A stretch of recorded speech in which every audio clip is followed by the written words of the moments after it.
Welcome to Behind the Drapes with Expo Rich, where we take a look into what goes on at the minds of the event entrepreneurs and take a deep dive into the lives of the people that make things happen. Coming to you from the Expo studio in Miami, I'm your host, Expo Rich. All right, well, my guest today is a dear friend of mine, and she's an award-winning journalist, a content strategist, trade show industry consultant, social media maven, and an influencer. My friend, Danica Tormohlen. Welcome to the show. Thanks, Rich. I'm happy to be here today. Yeah, and we're super excited, and one of the real reasons why you're here, why we're able to time this, is for the one of our first shows back online, first live events here in Miami Beach. So, I mean, just the timing couldn't be better. So it's a double win for us. So.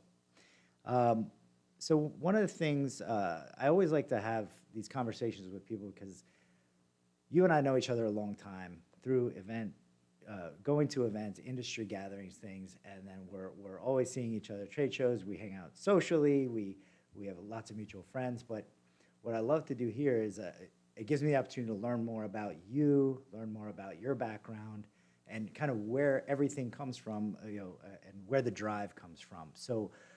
One of the first things I like to find out is, like, where did you kind of first feel that drive to not only become a journalist, a journalist, which, I mean, you're a fantastic journalist. Everybody loves to read everything you do within our industry, but also just this side of the industry. What drew you to actually wanting to focus your journalism on the events industry?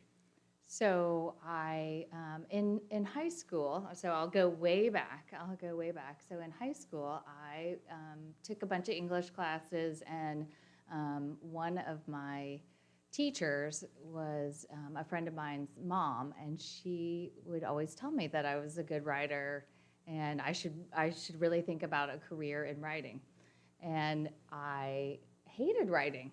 I would have to stay up all night to write things, or deadlines. Obviously, journalism is very deadline driven, and so I said thanks, but I don't want to be a writer. And I went to college, and I did really well in all of my writing classes. And I finally was like, well, I think I should probably be a writer, do what I'm good at.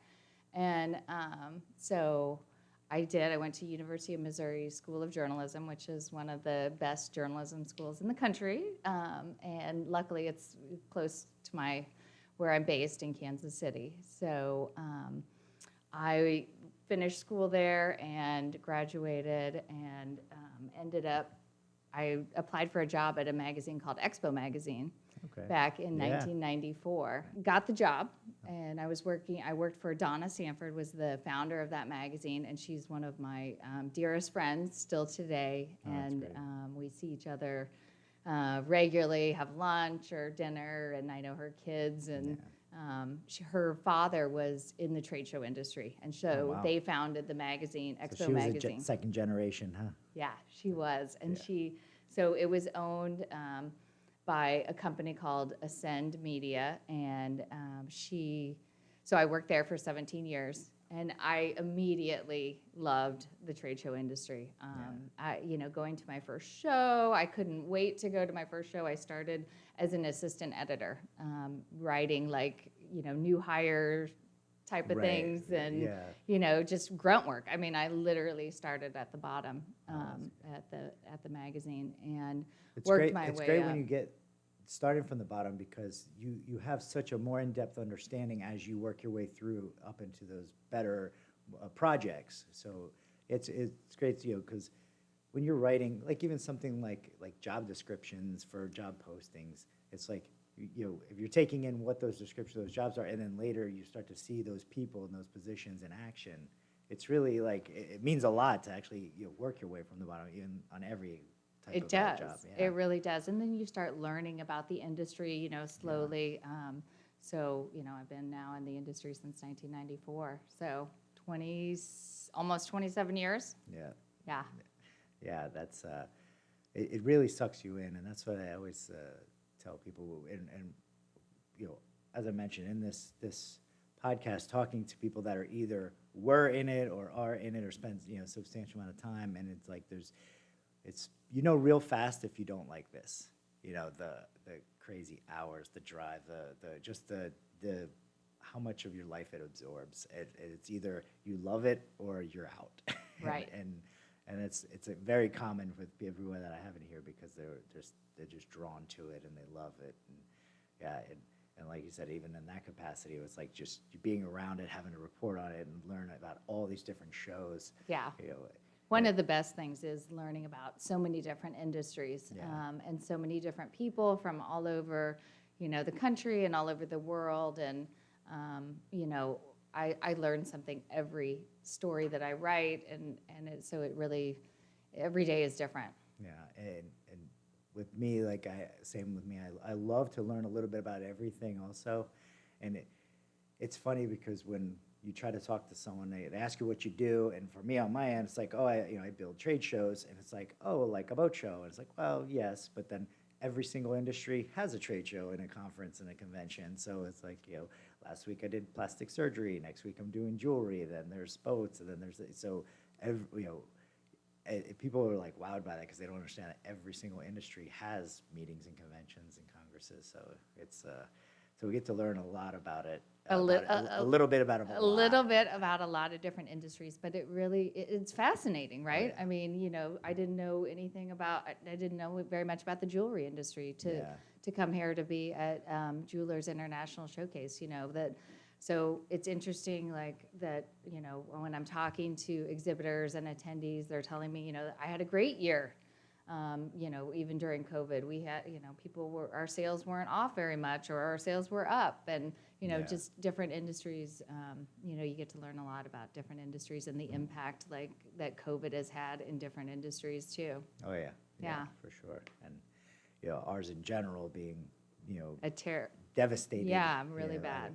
The live events industry was definitely not a beneficiary of this past year and a half. So yeah, but we're definitely going to be on a quick uprising, because just seeing the few events that I've been to already in the last, you know, we call it 6 months, ones here and there that have actually moved forward with their live events.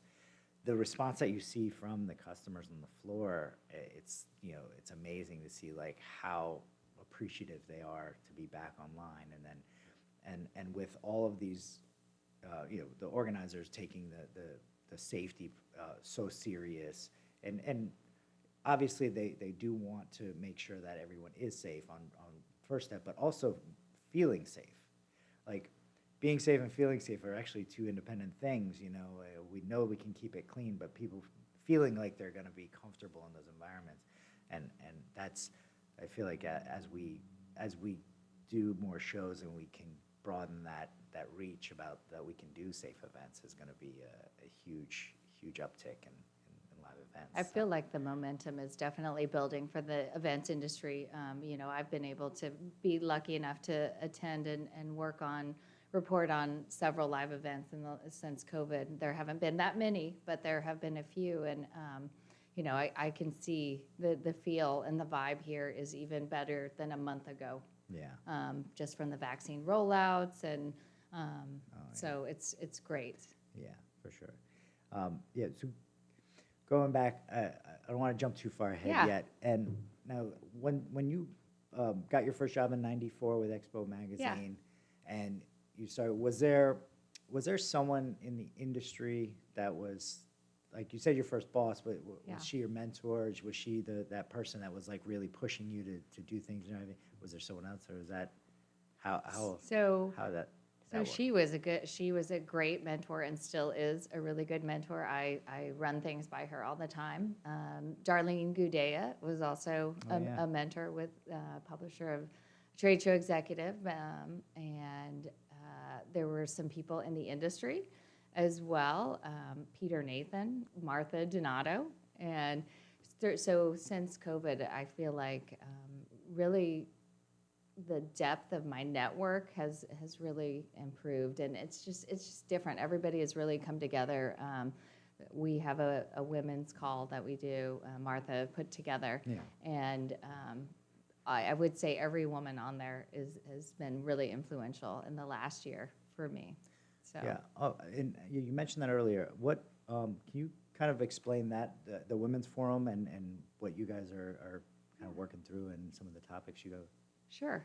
So just recently, the Women in Exhibitions Network launched a North American chapter, and I'm one of the founding members, and I'm also on the, I'm co-chairing the Education and Events Committee with Diane Bjorklund. And so we had our first event a couple weeks ago, and we had, I can't remember the final number, but we had a great attendance, and we had Carrie Freeman Parsons and Nancy Walker and Mary Larkin speak. It's And a good panel. yeah, it was a great panel, and it was on International Women's Day. So it was our launch event, and it was great. And so really, we're just trying to, have a networking group for women. Besides, and really that's all it does. We're going to try to have monthly meetings, and we'll do some networking events. Our next event is going to be on April 29th, and it is going to be centered around the Kentucky Derby. Oh, great. So we're just going to do something fun for that one, and networking and breakout rooms. For now, it's going to be all digital, but eventually we'll hope to maybe have meetups at shows or, industry events. So. Yeah. Oh, that'll be great. Yeah. Well, definitely looking forward to seeing what you guys come up with in some of your future meetings. So. Well, and I think we might even start including some men because, that's kind of, at least invite them in. We had a couple of men on our first call because we just opened up registration on LinkedIn, and a couple of men joined us, and we were happy to have them. So, you need every, you need buy-in from both sides, right, to have women go up the corporate ladder. So Absolutely. Yeah, absolutely. And I definitely know what a group of powerful women can achieve because I've definitely seen it. So yeah. So you're in your journey. You went during Expo magazine, and from there you transitioned from Expo magazine. Was that to trade show executive? Correct. So I had. So I have 2 kids, and once I had my daughter in 2007, I decided that I didn't think that I could be a publisher and editor of Expo magazine and travel all the time and be gone as much. And the magazine had just been sold to another company that wasn't based in Kansas City, and it was 2007. So it ended up, I freelanced for Expo magazine and my friend Donna for 3 years after that, and then the magazine ended up closing. And right away, I got a phone call from Darlene Goudeya, and she asked me if I'd come and join Trade Show Executive and write for them. So I was super lucky, and it was at a time my daughter was 3 years old then, and she had just started preschool. My in-laws had just retired, and so they were like, you can travel, and we'll take care of the kids whenever you're gone, and we would love to do that. And so the timing just was perfect. I just got really lucky on the timing. That's great. And it kind of just ramped up from there. So I Darlene was is there for definitely good 10 people. years. Yeah. Actually, I love Darlene. We worked together. I worked with her on the handbook for the conventions and the venue book. Okay. And we worked together gathering all the data on all the labor union policies and. I remember that. Okay. So she's definitely great, and she really taught me. She had both of those women have a lot of integrity, and journalism. Sales never became an issue. They're ethical, straightforward, and that I really valued that working for people that had those ethics. Oh, so yeah, for sure, and it makes life easier when you guys are on the same page. So at some point, you made a decision that you wanted to break off on your own and become an independent. Right. So take me through that decision and how. What the motivation was. Sure. So it was last July. I've been freelancing on my own since then, and really it was COVID that kind of pushed it because the industry was really devastated. I mean, the trade show industry has been really hard hit.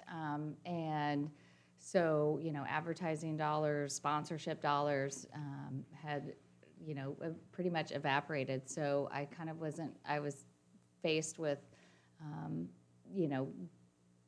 continuing on or going out on my own. And so I decided to go out on my own, and I made a list of the people who I thought I would want to work for, that have integrity, that I respect their organization and their and the work that they do. And so I basically reached out to PCMA and CISO and got some work right away, and I've been working with them ever since. That's great. And like I mentioned, I mean, your work speaks for itself, because everybody, when you took on the role in the trade show executive and got out there on boots on the ground, immediately you were that face that was out there, cutting it up on the floor, and everybody knew right away, so I'm sure it was an easy decision for these organizations to want to work with you in that capacity. So.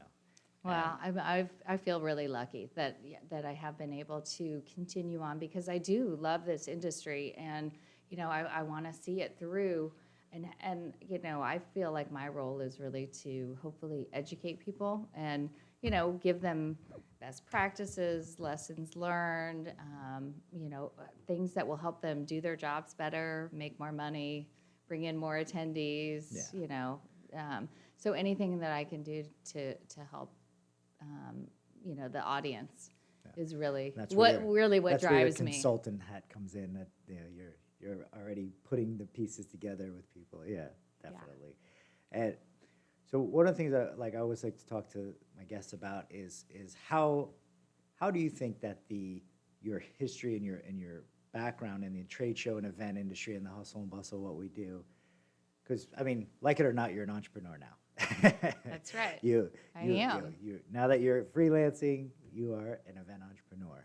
And so I always like to say, what skills do you think that you've acquired over the years just being in this environment that are going to help you be a better entrepreneur? So. Well, I think one of the things is definitely the fast-paced, it's constantly changing. You're thinking on your feet all the time, kind of what we were talking about even earlier today about, being flexible and changing things on the fly. You might have a plan, even for a story, for instance. I might have a plan for how I think it's going to come together, but then it completely changes, and you just have to kind of go with it. So also, in this industry, we also build amazing relationships that seem to be, it's different, because I feel like the relationships I build in this industry are so well beyond, just acquaintances and working. They become way more solid, and I think it has to do with just going through the trenches with these people. When we get pushed to the the maximum capacity, and then you come out the other side successful, you create a bond. And so that, I mean, I know that the success of my business is built on those relationships throughout the years, and being able to rely on partners in the West Coast, partners in the North, partners. So how are some of the friendships and partnerships that you've established been crucial in your success? It's definitely been a really crucial in my success. I am so lucky to be able to talk to so many people in the industry, and I've probably interviewed, thousands of people over my career, and it's the relation. It's all about the people. It's really your relationships in the industry that count in the end. And because you really, what I've found is you only have your reputation, right? And that's what counts. And if people can trust you and know that you're going to be factual and as a journalist, and I think that you have to also seek out those relationships too. Yeah. You really have to, especially now as an entrepreneur, you have to just make phone calls and comment on things and, Yeah. try to reach out and develop those relationships. I think this industry is really open, Yeah. compared to some industries. So people For want to sure. talk to you. And it's really interesting you say that because I came into this young too, as a second generation, and what I found over the years is just when you just bluntly ask questions, people are happy to actually give you answers and assist you and guide you. And really, people in our industry, what I've found is that they're honored that you're seeking information and knowledge from them, and they're happy to help. Even quote unquote competitors, but this other vendors within our industry, I reach out to people all the time, ask it, hey, I have this problem in this area. What have you done here? And everyone's happy to help. Very few have I ever seen resistance or negative feedback. So yeah, and I'm sure the same thing with you. Like you probably few and far between you get somebody that doesn't want to talk about what's going on with their event or their company. So Most of the time they do. And really, so I've written, since the pandemic, I've been able to write, I've written 5 white papers for CISO and UFI, and they're really in-depth pieces. There was one that published yesterday on Magic and Win and Off-Price Show, and they did the COVID testing on site, and so I did a Q&A with like their VP of Operations, Kevin Thornton, and it was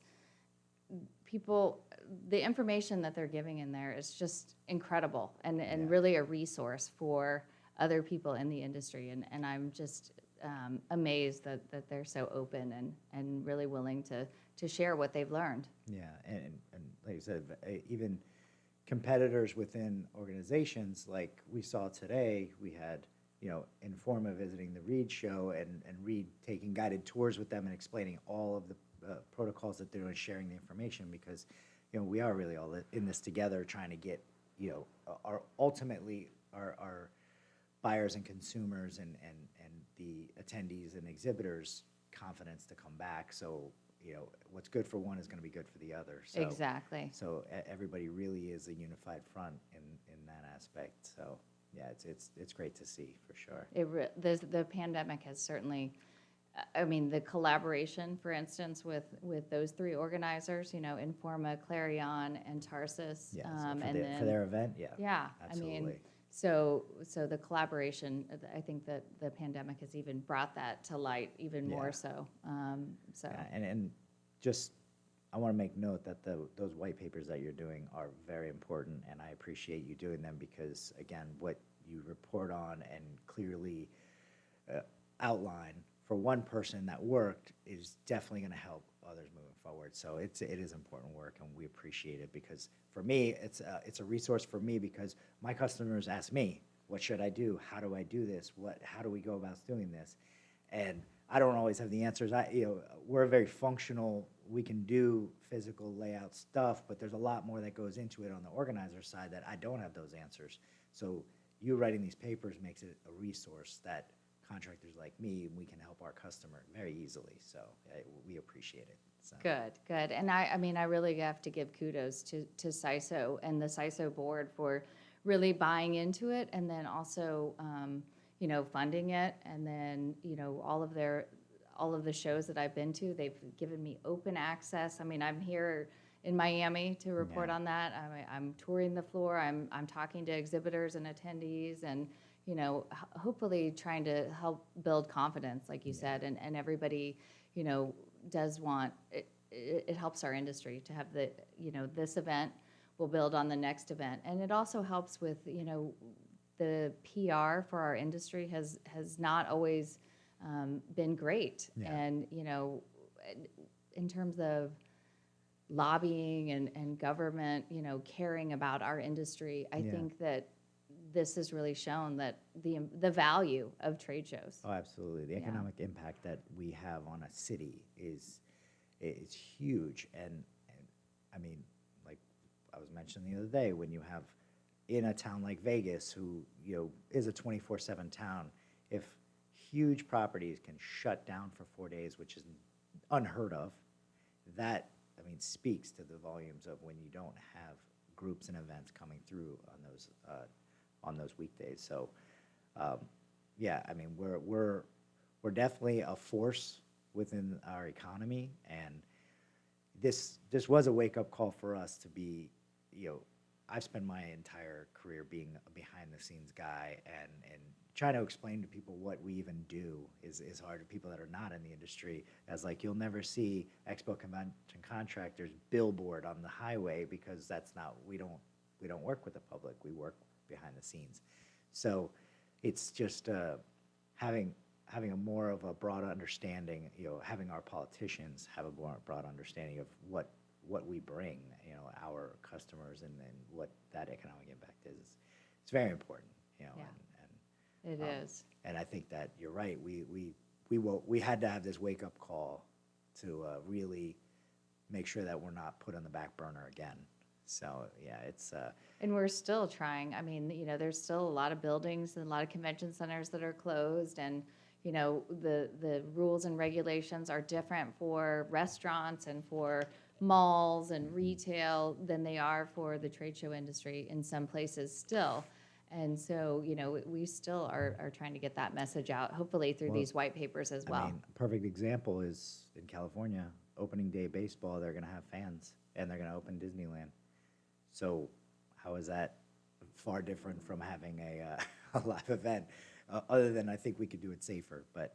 Right, right. Well, definitely. If you see, over every show that I've been to, the health and safety measures are incredible. Yeah. I mean, the show organizers are, we're talking about publicly traded companies with, Reed Exhibitions, a global exhibition organizer that's publicly traded, that has, risk management and Yes. attorneys and legal. And if they're doing it, I mean, it's way safer than going to the grocery store or going to the mall. So Yeah, absolutely. Yeah. Yeah, definitely. So what are some of the new things that you have ahead of you that make you excited about getting out of bed? Like, what is it that you're like, today I'm looking forward to this? Well, every story that I write, I go all in. They're like my babies. I'm excited to get back to the office and write about this show and kind of think about what is different, what makes it stand out, what do I think will help the reader, again, help other show organizers, what can they learn from it that they haven't learned from the other case studies that I did.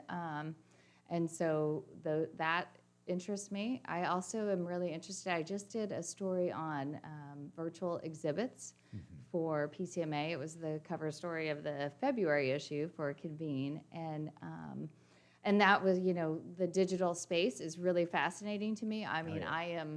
I am definitely all about live and in person, but I'm also, it is a new revenue stream and a Yeah. way to reach more customers and educate more people, even younger people, people that don't have the money to travel, don't have the funds to do that. So Yeah, clearly, it's now a benefit to me for virtual events Yeah. because I build events. But, the reality is that when I look at my kids and all their friends and the way that they dial in and the way that they consume is digital, and it's, they're, in their teens, and I know up into their 20s are very similar. So if we have this whole next generation of people just, perfectly happy consuming on a digital platform, we know the value of face-to-face, but also the consumption of content, doesn't necessarily have to be live where you're sitting in a conference. And so I think that, that hybrid environment is going to be here to stay, because, even as long as as long as you and I have been working in this industry, we've had webinars, we've had things Right. that we've attended that we know, we can tap into this webinar to get this information. So now it's kind of taken that to a new level of, it's not just a webinar, it's a live interaction on a digital platform. And I mean, that's, I don't see it going away. So we all have to kind of figure out how it all fits together. So That's I think I think it will broaden the audience. I think it already has, and Absolutely. it's bringing in some younger professionals maybe Yes. that are able to consume content that they weren't able to. Maybe their company or organization didn't have a budget. Right. You know how it is. I mean, when I remember when I first started at Expo, I had to Right. lobby to be able to go to my first trade show and put the budget in to send somebody and pay for a hotel and Yeah. and all of that. So it really opens that up, and then internationally as well, right? Some people may not be able to Absolutely. travel internationally, and Yeah. especially in the short term. Yeah, but even pre and post pandemic, having the ability to have virtual attendees from all over the globe, just like I said, consuming that content, learning from there, and then being able to interact with those people. I think it's an important part. That's it's definitely not something short term. So And I think it will create excitement around the in-person event. I Yeah. mean, it just will. And I For think sure. that, we're already seeing that, for instance, this week at JAS. I mean, people are excited and ready to get back to face and see each other. So I don't really think it's at all a threat. I think it's going to make our audiences bigger and want our events more exclusive, right? Like Yeah. people are going to want to be there. Yeah, definitely. Yeah. And I'll tell you one other thing that keeps me, I haven't told anybody this yet, so. Oh, are we breaking news? You got breaking news here. So one of the things that I'm excited about is I'm going to be launching a Clubhouse, a weekly call on Clubhouse. It's going to be the hybrid hour with Danica.